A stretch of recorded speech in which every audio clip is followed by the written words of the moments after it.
يلا نعمل النهاردة مع بعض قرص الأفران اللي بالسمسم والسكر والقرفة. كمان عملت منها النسخة المالحة محشية جبن. حاجة كده سهلة وبسيطة واقتصادية، كمان مش هنستخدم فيها ولا بيض ولا زبدة ولا حليب.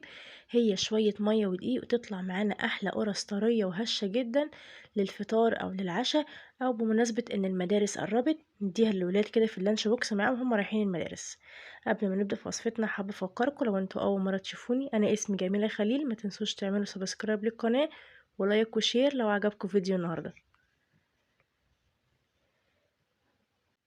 تعالوا نشوف مكونات القرص بتاعتنا عبارة عن ايه. أنا استخدمت عندي 6 كوبايات من الدقيق الأبيض المنخول، تقدروا تاخدوا نص المقدار لو حابين. على 6 كوبايات هضيف معلقة صغيرة ممسوحة من الملح، ونص كوباية من السكر البودر، ممكن تستخدموا سكر يكون حبيبات ناعمة. هنحتاج كمان معلقة صغيرة من البيكنج باودر ومعلقتين صغيرين من الخميرة الفورية. هنقلب الخليط الجاف مع بعض، ولحد هنا مكوناتنا كلها بسيطة وسهلة جدا. في إضافة كده أنا حابة أضيفها وإدت للقرص طعم حلو جدا، وهي معلقتين كبار من الكريم شانتيه الخام الغير محلى. طعمها حلو جدا، تقدروا تقولوا كده عليها بديل الحليب البودر، مديها طعم وطراوة فظيعة.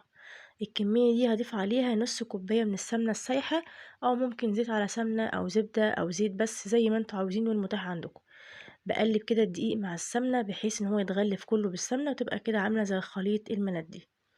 هضيف عندي كوبايتين من المية الدافية. انا هضيف اول كوباية وبعد كده هعجن بايدي. ممكن لو عندكم عجان تستخدموا العجان، مفيش مشكلة، بس انا بستخدم ايدي عشان اوريكم قد ايه ان هي الطريقة سهلة وبسيطة جدا. ضفت الكوباية الاولى وهضيف الكوباية التانية تدريجيا.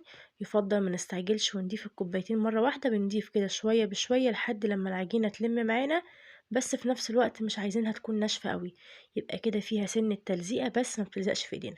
كل ما كانت العجينة طرية هناخد قرص طرية معانا. لمت معانا بالشكل ده، بس شكلها طبعا مش احسن حاجة.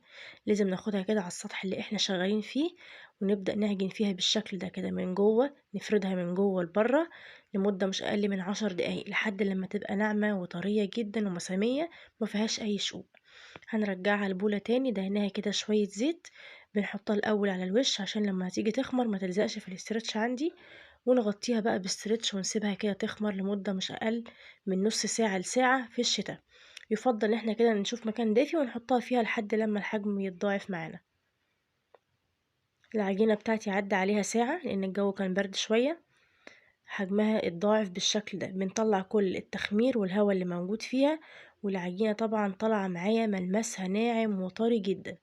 ده هيدينا احلى قرص طرية بجد فظيعة. ناخدها بقى عندي وبعد كده نبدأ نقسمها. عايزه اوريكم بس قد ايه العجينه طريه معايا ازاي. بصوا مادام بتشد معاكم كده زي الاستيك وما بتتقطعش، يبقى كده العجينه مظبوطه جدا ومخدومه. انا هستخدم الميزان، ممكن انتوا تستخدموا كده بالنظر تقطعوا حجم القطعه اللي انتوا عاوزينها. انا هستخدم أو وزن قطعة القرص عندي تقريبا من 40 ل50 جرام، يعني ممكن تبقى 40 45 50، بس ما نكترش عن 50 جرام عشان يبقى حجمها مناسب معايا. أنا دايما عملتها ما بين 40 وما بين 45، بحيث تبقى كده أحجام متساوية عشان كلها تاخد سوا واحد. بكورها بالشكل ده، بركنها كده على جنب، وباخد كده كل قطعة أو الحشوة عندي اللي هي بالسكر والقرفة. بجهزها عندي كوباية من السكر عليها معلقة كبيرة من القرفة ومعلقة كبيرة من المية، وقلبتهم مع بعض لحد لما الخليط الحشوة يبقى كده خليط عامل زي الرملة المندية بالظبط. الخطوة دي مهمة، ان احنا نضيف معلقة مية على الحشوة عشان السكر يمسك مع القرفة، وكمان متقعش من الحشوة وتسيح بكل سهولة في القرص من جوه ومتبقاش محجرة. بقفل عليها كويس جدا عشان السكر ما يطلعش بره ويتكرمل ويلزق في الصينية. والطبق ده فيه كوباية مية ومعلقة كبيرة من العسل الأبيض أو ممكن عسل أسود. بعد كده بنزلها في السمسم الأبيض أو المتحمص. خطوة العسل في المية مهمة جدا عشان تمسك السمسم ما يقعش من عليها، وكمان بيديها لون حلو جدا في الفرن. هنعمل واحدة تاني بنفردها بالشكل ده ونحط كده حوالي معلقة صغيرة، وأهم حاجة نقفل عليها كويس جدا عشان الحشوة متتحرقش مني. هخلص باقي الكمية بالشكل ده، نحطها في البولة اللي فيها مية وعسل أبيض وبعد كده في السمسم. هناخد بقى نرصها كده على صينية مدهونة دهنة خفيفة قوي من الزيت، ونسيب مسافة ما بين كل واحدة والتانية لأن لسه حجمها يتضاعف معانا.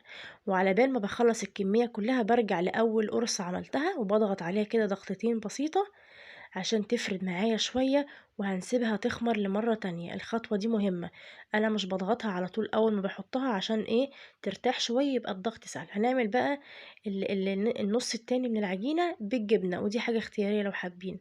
حطيت كده شوية من الجبنة المبشورة، أي نوع بقى متاح عندكم، أنا كان عندي جبنة رومي. برضو بقفل عليها كويس قوي. وهنا الطبق اللي كان فيه سمسم ضفت عليه شوية من حبة البركة عشان بس أعرف أفرق ما بين القرص اللي بالسكر والقرص اللي بالجبنة. لو مش بتحبوا حبة البركة مفيش مشكلة تستغنوا عنها. وهنعمل نفس الخطوات، ننزلها في المية اللي بالعسل وبعد كده في حبة البركة والسمسم ونحطها في الصاج. وبعد ما خلصنا الكمية بنرجع لأول واحدة وبنضغط عليها برضو بإيدينا بالشكل ده، مش بنضغط قوي، بنسيب كده سمكها تقريبا سنتي لأن هي لسه هتتضاعف معانا. هنغطيها طبعا بكيس كده يكون نضيف او بفوطة نضيفة ونسيبها تخمر مرة تانية لمدة نص ساعة او ساعة الا ربع لحد لما الحجم يتضاعف معانا. بعد ما بيعدي طبعا عليها الوقت، قعدت معايا نص ساعة او 45 دقيقة بالظبط، بتبدأ حجمها يتضاعف بالشكل ده. ما نحاولش ان احنا نضغط عليها ولا اي حاجة خالص عشان ما نطلعش التخمير. انا في الفترة دي بكون انا مسخنة الفرن على درجة حرارة، على درجة حرارة عندي 220 او 250. بحطها في الرف اللي في النص، بتقعد معايا تقريبا 10 دقايق أو 12 دقيقة مع المتابعة لحد لما بتاخد لون من تحت. لو الفرن بيدي لون من فوق بنسيبها عادي، لو ما أخدتش لون بنشغل الشواية كده ثواني واحنا بنتابعها. أول ما بنطلعها ما بنطلعش من الصاج خالص، بنسيبها تهدى تماما ونغطيها بفوط نظيفة عشان تفضل معايا كده طرية. وبعد كده نبدأ نقدمها أو نحفظها في الأكياس بتاعتنا بعد ما بتكون بردت تماما. وتقدروا تحفظيها طبعا في الفريزر تقعد معاكي بالشهور. هتحطي كده في الكيس على قد الكمية اللي انت محتاجاها، وبتطلعيها قبلها بنص ساعة لحد لما بتفك او تسخنيها في الميكرويف وتاكليها بالهنا والشفا. ودي النسخة التانية اللي بالجبنة. بصوا قد ايه طالعة طرية واللون من تحت تحفة.